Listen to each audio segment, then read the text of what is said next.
அஸ்ஸலாமு அலைக்கும். Welcome to Sharmila recipes. இன்றைக்கி நம்ம பார்க்க போகிறது சிக்கன் தம் பிரியாணி தான் பார்க்க போகிறோம். நம்ம சேனலில் ஏற்கனவே சிக்கன் வடி பிரியாணி போட்டிருக்கோம். நீங்கள் பார்க்காதவங்க கீழே லிங்க் கொடுக்குறோம், பாருங்கள். இப்போ வர பிகினர்ஸுக்கெலாம் ரொம்ப ஈஸியாக இருக்கும் இந்த பிரியாணி. இந்த பிரியாணியை ட்ரை பண்ணி பாருங்கள். நான் 1 கிலோ தம் பிரியாணி போட்டிருக்கேன். 1/2 கிலோ வெங்காயம், 1/2 கிலோ தக்காளி, ஒரு 1/2 எலுமிச்சம்பழம், கொஞ்சம் புதினா மல்லி, ஒரு 6-7 பழுத்த மிளகாய் எடுத்து வச்சுருக்கேன்.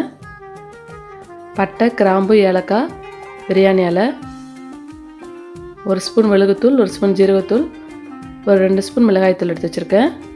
1 ஸ்பூன் மஞ்சள் தூள் எடுத்து வச்சுருக்கேன். ஒரு 3 ஸ்பூன் பிரியாணி மசாலா எடுத்து வச்சுருக்கேன். ஒரு 1/2 கப் தயிர், ஒரு 125 கிராம் ஆயில் எடுத்து வச்சுருக்கேன். ஒரு 4 ஸ்பூன் இஞ்சி பூண்டு பேஸ்ட் எடுத்து வச்சுருக்கேன். 1 கிலோ சிக்கன் எடுத்து வச்சுருக்கேன். இப்போ பாஸ்மதி அரிசியை ஒரு 1/2 மணி நேரம் ஊற வச்சுருக்கேன். இப்போ பிரியாணியை ரெடி பண்ணிக்கலாம். ஒரு பாத்திரத்தை, பிரியாணி போடுற பாத்திரம் ஹீட் பண்ணிக்கோங்க. ஹீட் ஆனோடனே ஆயில் சேர்த்துக்கலாம்.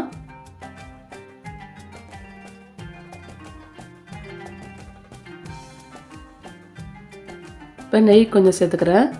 மீதி நெய்யை தம் போடும்போது சேர்த்துக்கலாம்.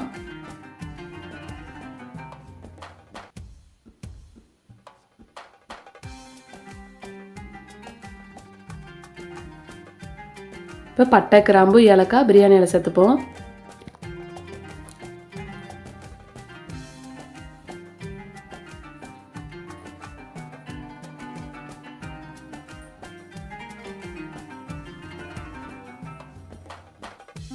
இப்போ வெங்காயத்தை சேர்த்துக்கலாம். நான் ஒரு 1/2 கிலோ வெங்காயம் சேர்த்துக்கிறேன். நல்லா நீள நீளமாக கட் பண்ணி வெங்காயத்தை சேர்த்துக்கலாம்.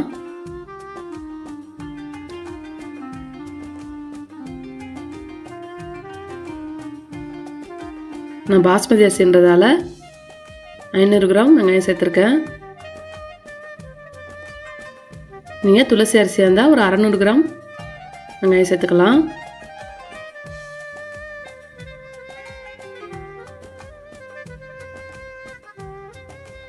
இப்போ கிரேவிக்கு நான் 2 ஸ்பூன் அளவுக்கு சால்ட்டு சேர்த்துக்கிறேன்.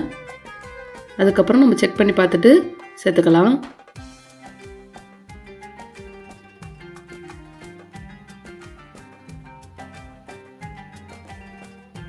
வெங்காயம் நல்லா வதங்கி கலர் மாறணும். அதுக்கப்புறம் நம்ம தக்காளி சேர்த்துக்கலாம்.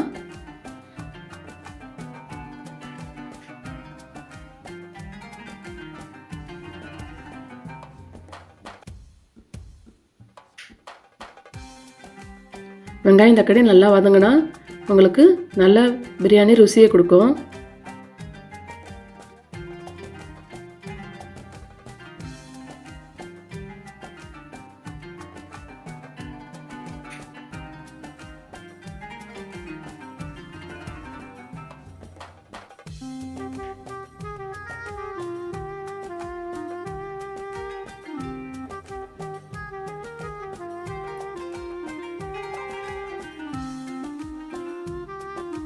நான் ஒரு 300 கிராம் தக்காளி சேர்க்குறேன். ஒரு 6-7 பழுத்த மிளகாய் சேர்க்குறேன்.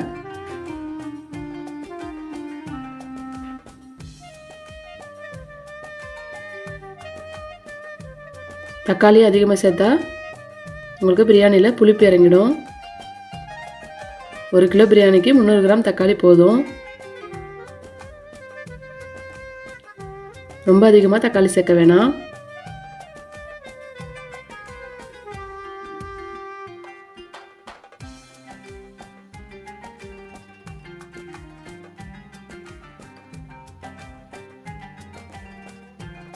வெங்காயம் தக்காளி நல்லா வதங்கிடுச்சு. இப்போ இஞ்சி பூண்டு பேஸ்ட்டை சேர்த்துக்கலாம். இப்போ இஞ்சி பூண்டோட நல்லா பச்சை வாசனை போகிற அளவுக்கு நல்லா வதக்கி விட்டுக்குங்க. அதுக்கப்புறம் நம்ம மசாலா சேர்த்துக்கலாம்.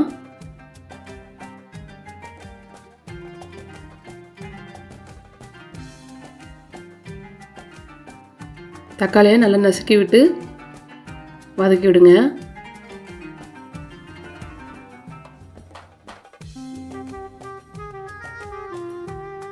வெங்காயம் தக்காளியும் நல்லா வதங்கணும். இப்போ 2 ஸ்பூன் மிளகாய்த்தூளை சேர்க்குறேன். இது காஷ்மீர் மிளகாய்த்தூள் தான். உங்கள் வீட்டில் அரைச்ச மிளகாய்த்தூளாக இருந்தாலும் நீங்கள் சேர்த்துக்கலாம்.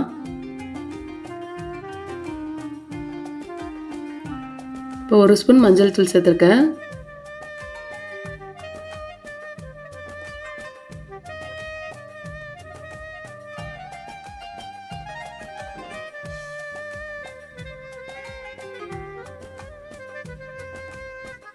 இப்போ மிளகுத்தூளும் ஜீரகத்தூளும் சேர்த்துக்குங்க.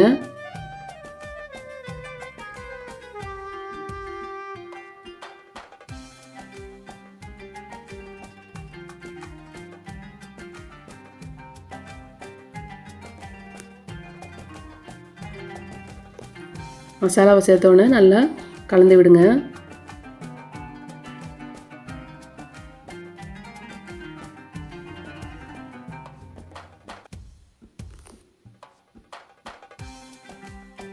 இப்போ பிரியாணி மசாலாவை சேர்த்துக்கலாம்.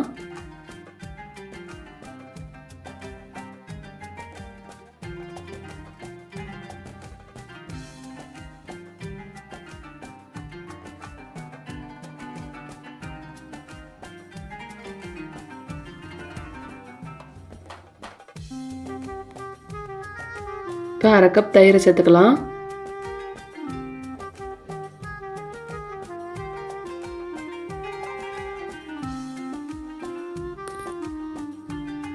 இப்போ தயிர் கப்புலேயே கொஞ்சமாக தண்ணி விட்டு கலக்கி ஊற்றிக்குங்க.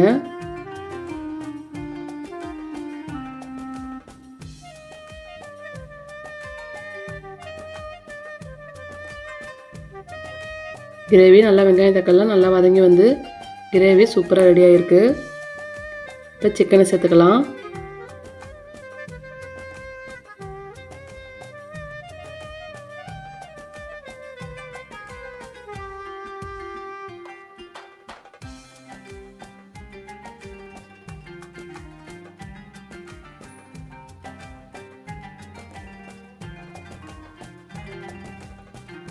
இப்போ சிக்கன் துண்டுகளை சேர்த்தாச்சு.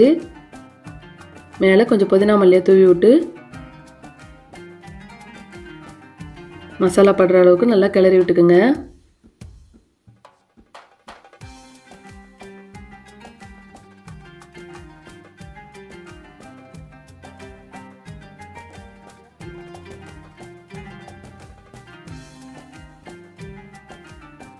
நல்லா பிரட்டி விட்டாச்சு. இப்போ 1 டம்ளர் அளவுக்கு தண்ணி ஊற்றி சிக்கன் நல்லா வெந்து வரட்டும்.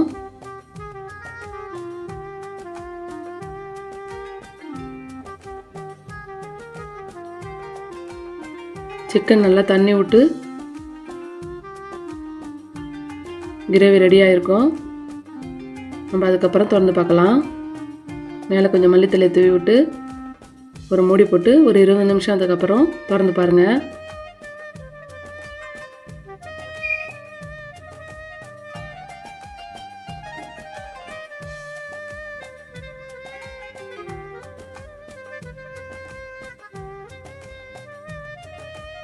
பாருங்கள், கிரேவி நல்லா சூப்பராக ரெடியாகி வந்திருக்கு. பாருங்கள், நம்ம 1 டம்ளர் தான் தண்ணி வச்சோம். சிக்கனோட தண்ணிலாம் இறங்கி நல்லா 1 டம்ளருக்கு தண்ணி மேலேயே தண்ணி இருக்குது. ஒரு 1/2 எலுமிச்சை பழத்தை புழிஞ்சு விட்டுக்கலாம்.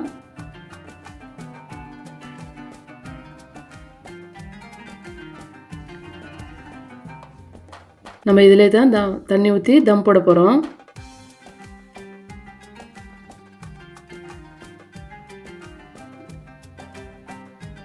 இப்போ நான் இந்த கப்பால் தான் ரைஸ் எடுத்தேன். இதே கப்பாலேயே 1/2 கப் அளவுக்கு தண்ணி சேர்க்குறேன். ஏற்கனவே ஒரு 1/2 கப் அளவுக்கு தண்ணி இருக்குது கிரேவியில்.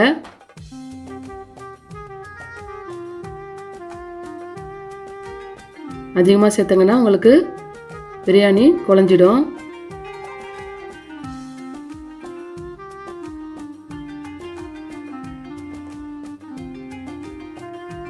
இப்போ கிரேவியில் நல்லா உப்பு இருக்கான்னு செக் பண்ணி பார்த்துட்டு உப்பு போட்டுக்குங்க. நான் 1 ஸ்பூன் அளவுக்கு சால்ட்டு சேர்க்குறேன். நம்ம இதுலேயே ரைஸ் சேர்க்குறதால நல்லா கரெக்டான உப்பு பதம் இருக்கான்னு செக் பண்ணி பார்த்துக்குங்க. இப்போ ஒரு மூடி போட்டு நல்லா கொதி வரட்டும். நல்லா கொதி வந்துருச்சு. இப்போ நல்லா தண்ணியை வடிச்சிட்டு இப்போ ரைஸு சேர்க்குறேன்.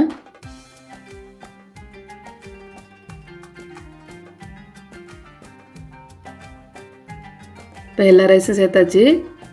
கொஞ்சம் நேரம் கொதி வரட்டும். பாருங்கள், நல்லா கொதிச்சு ஒரு அரை பதத்துக்கு பிரியாணி ரெடி ஆயிடுச்சு. நம்ம இந்த ஸ்டேஜில் தம் போட்டுடலாம்.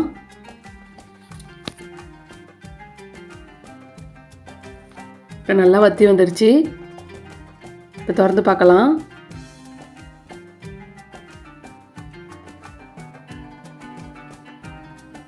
இப்போ பரட்டி விட்டு பார்க்குறேன். இப்போ தம் போட்டுருவோம்.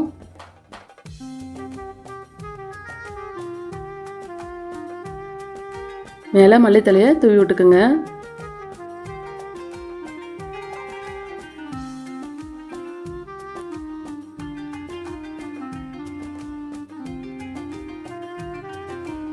இப்போ கொஞ்சமாக நெய் சேர்த்துக்கலாம்.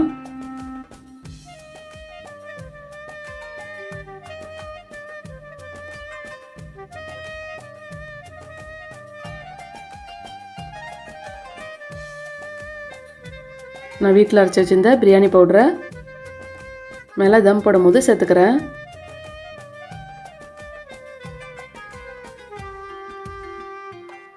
இப்போ அடியில் ஒரு தோசைக்கல்லை போட்டு மேலே தூக்கி வச்சுருங்க. இப்போ மேலே ஒரு ஒயிட்டான தண்ணி பாத்திரத்தை தூக்கி வச்சிடலாம். ஒரு 20 நிமிஷத்துக்கு அப்புறம் திறந்து பார்ப்போம்.